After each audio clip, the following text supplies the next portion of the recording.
orchard at the edge of sleep. There is a place that exists just before sleep arrives, not quite dreaming, not quite waking, but that soft middle ground where the body grows heavy and the mind begins to let things go. You know this place. You have been here before, on quiet evenings, when the light was low and warm, and the world outside had settled into its nighttime sounds, the distant rhythm of rain on glass, the occasional sighing of old walls, the small contented noises that houses make when they believe no one is listening. You are there now, or nearly there. Let yourself go a little further. Imagine as you breathe slowly and feel the weight of your body against the warmth of where you rest, that somewhere just ahead of you, not far, not loud, not demanding anything, there is an orchard. You can sense it before you can see it. The smell reaches you first. Something rich and sweet and deeply wholesome, the way apples smell when they have been warmed all day in gentle sun and are just beginning to give off their slow fragrance into the cooling evening air. Not the sharp sweetness of juice, but something deeper, older, the smell of the skin of the fruit and the bark of the trees and the dark good earth beneath. You take one slow step toward it. The ground is soft. The trees come into view gradually, the way things appear at the edge of sleep, not all at once, but revealing themselves by degrees, emerging from a soft haze of blue-grey that is not quite fog and not quite dusk, but something pleasant between the two. They are old trees, these orchard trees, broad-trunked and gnarled and low, their branches reaching out like welcoming arms in every direction, laden with fruit that catches what little light remains and holds it in small, warm, glowing clusters among the leaves. The leaves themselves are enormous and dark green and perfectly still. There is no wind here. There has never been wind here. The orchard lives in its own settled peace. You walk between the rows, and the grass is long and soft beneath your feet, the kind of grass that holds the day's warmth close to the ground, even as the air above it cools. You are not looking for anything. There is nothing to find here, nothing to accomplish, no purpose to the walking except the walking itself, the slow movement of your body through this quiet, generous place. The trees on either side of you are close enough to touch, and as you pass each one you feel a faint warmth radiating from the bark, as though they have stored the sun all day and are now releasing it tenderly back into the evening. You pause, you breathe. The air is exactly the right temperature. At the center of the orchard, there is a place where several trees have grown so close together that their branches intertwine overhead, making a kind of canopy, a ceiling of leaves through which the last soft light filters down in pieces, shifting and dappled, landing on the grass below in slow-moving patterns that make the ground look like something alive and breathing. You step into this space, and it feels like stepping into a room, not a room made by hands, but one that grew this way over many years, shaped by the particular patience of trees. It is private here without being closed, open to the sky, and yet deeply, absolutely sheltered. You sit down in the grass. The earth accepts you without ceremony, settling beneath your weight with a gentle give, as though it has been expecting you, as though it has been saving this particular spot. The grass is cool on your hands, where you rest them at your sides. Above you, the interlocking branches move in some breeze you cannot feel, very tops of the trees catching something that does not reach down here, and the light shifts and steadies and shifts again. A single fruit falls somewhere to your left, landing in the grass with a soft, definitive sound. No one comes to retrieve it. It is simply there now, at rest, among the roots. Your eyes grow heavy. This is not an emergency. This is, in fact, exactly what was supposed to happen. Your eyes grow heavy, and your breathing deepens without any effort on your part. It deepens the way. Breathing deepens naturally when the body understands that it is safe, when every signal it is receiving from the world says, here, yes, now, rest. The smell of the apples is everywhere.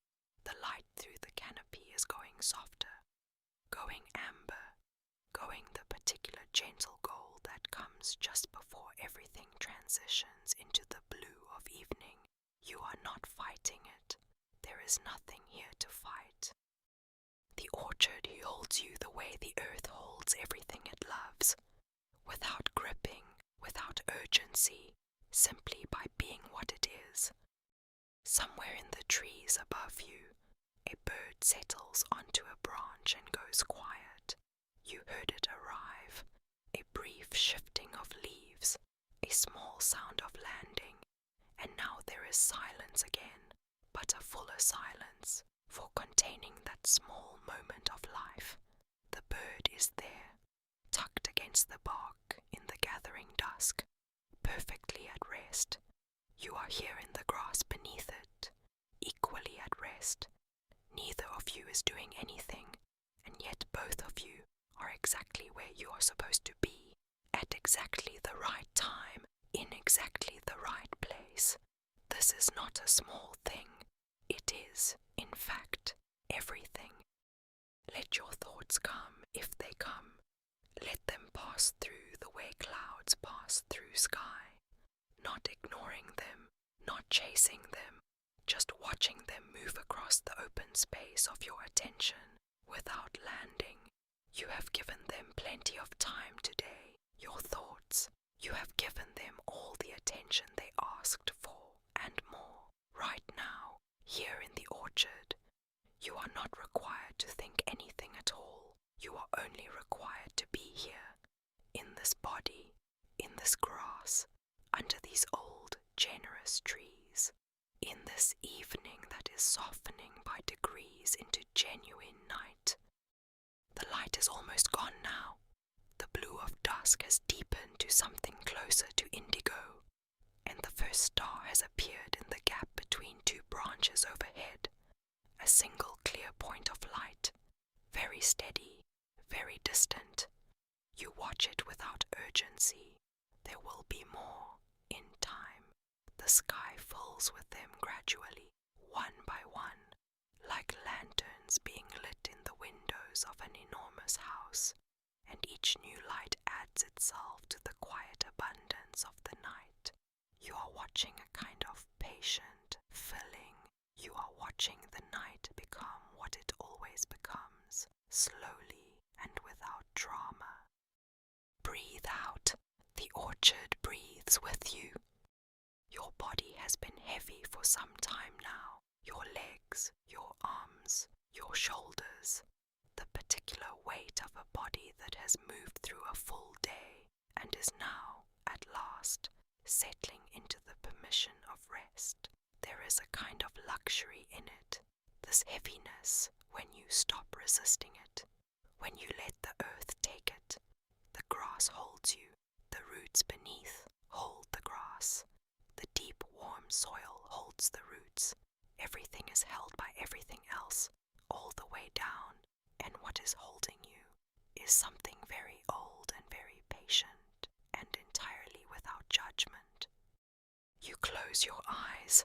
This is not a decision so much as a natural consequence of everything that has preceded it.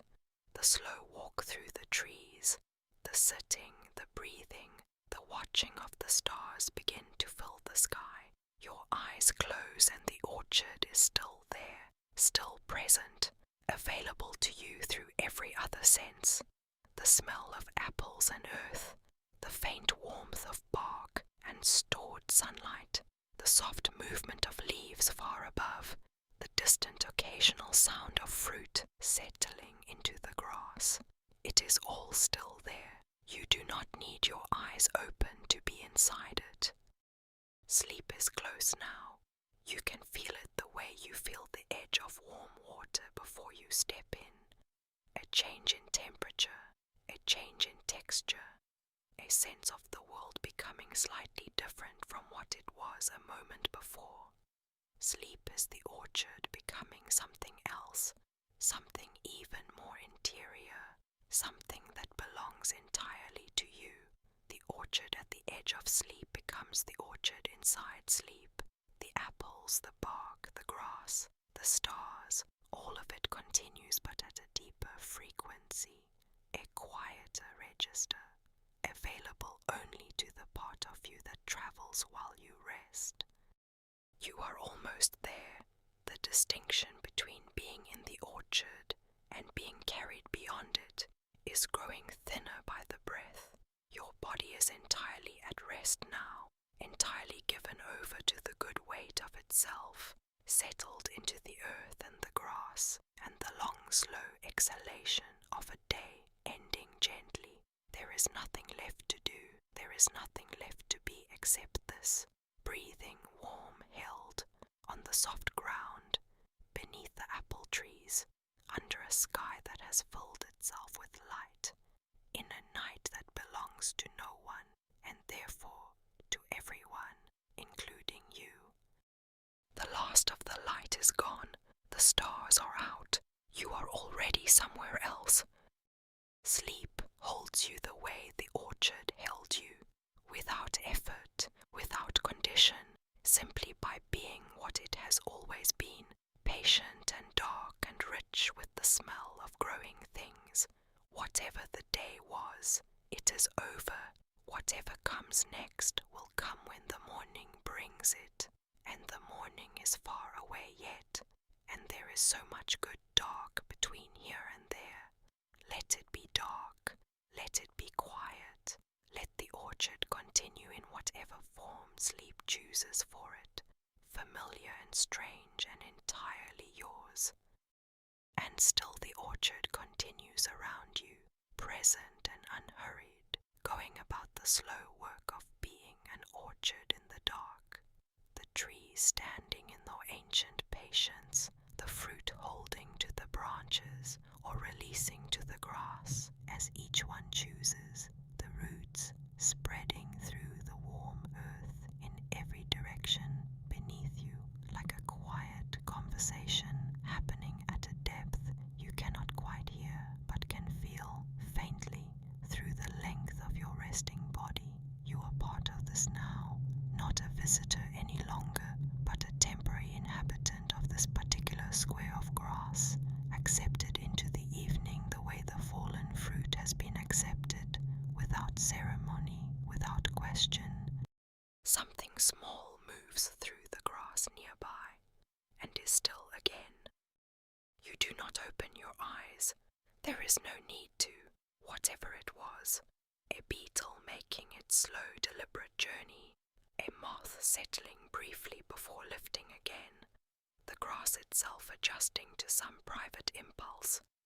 It is already gone back into the larger quiet, absorbed by it the way all small sounds eventually are, leaving the silence fuller than it was before. Your hands lie open at your sides, fingers loosely curved, palms turned toward the sky, and the cool of the grass moves up through your palms in a slow exchange, the warmth of you passing into the earth, the coolness of the earth passing into you, an easy and unhurried conversation between your body and the ground that holds it. The smell of apples is still there, deeper now that the light is gone, and the air has settled fully into the cool of night.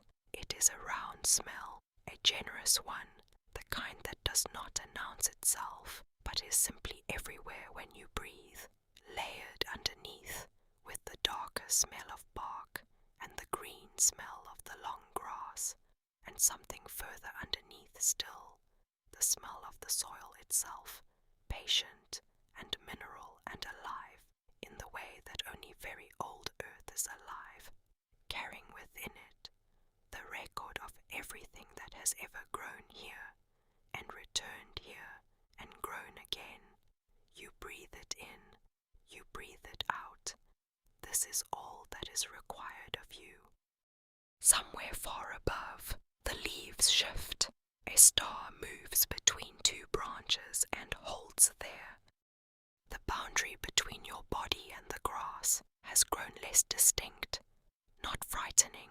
Nothing here is frightening, but soft, permeable, the way the edge of a sound becomes soft when it has traveled a long distance to reach you. You are aware of your breathing less as something you are doing, and more as something that is happening, something the night is doing through you, the dark air moving in and moving out in its own good time. The bird in the branches above has not stirred. The fruit on the trees has not stirred. The whole orchard is suspended in the same deep equilibrium, and you within it, and the quiet that holds you all is enormous and patient and entirely without edges. There is a feeling that comes, sometimes, in the last moments before sleep arrives, not a falling, but a releasing, the final small softening of something you have been holding without knowing you were holding it. It moves through you now, that releasing, unhurried and thorough, beginning somewhere in your chest and spreading outward to the very ends of you, to your fingertips, to the soles of your feet, to the top of your head, until the whole of you has given itself over, and there is nothing left to keep watch. The orchard receives it, the dark receives it, the night, which has been waiting all this time with infinite patience, simply opens. You breathe out, and the distance between you and sleep is no distance at all. Rest well. The trees will be here in the morning, so will you.